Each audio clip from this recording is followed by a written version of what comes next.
عظیم مجاہد آزادی بی اماں۔ بی اماں، جن کا اصل نام عبادی بانو بیگم تھا، بھارت کی معروف مجاہد آزادی اور مولانا محمد علی جوہر اور شوکت علی کی والدہ تھیں۔ وہ 1852 عیسوی میں بھارت میں پیدا ہوئیں۔ ان کا تعلق روایتی مسلم گھرانے سے تھا، لیکن آزادی کی تحریک میں ان کا کردار انتہائی اہم اور نمایاں رہا۔ بی اماں نے تحریک خلافت اور آزادی کی تحریک میں بڑھ چڑھ کر حصہ لیا۔ ان کا اہم کردار خواتین کو آزادی کی جد و جہد میں شامل کرنے میں تھا۔ ان کے صاحبزادے محمد علی جوہر اور شوکت علی تحریک خلافت کے قائدین میں سے تھے، اور انہوں نے اپنی والدہ کی تربیت سے ہر حریت کا جذبہ پایا۔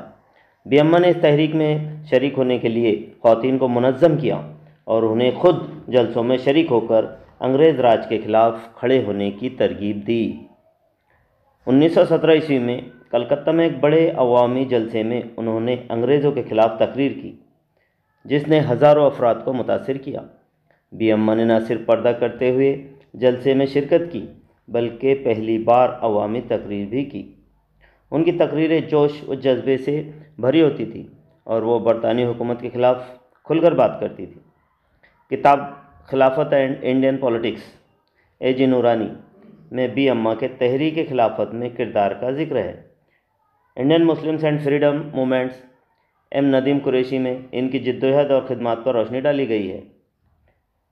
Mother of the freedom struggle Shah Nawaz میں بی اماں کے حوصلے اور عزم کا بیان ہے، خاص طور پر خواتین کو حوصلہ دینے کی ان کی کاوشیں۔ بی اماں کا انتقال 1924 عیسوی میں ہوا، لیکن ان کا کردار اور خدمات ہمیشہ آزادی کے سفر میں یاد رکھی گئی اور آج بھی تاریخ میں درج ہے۔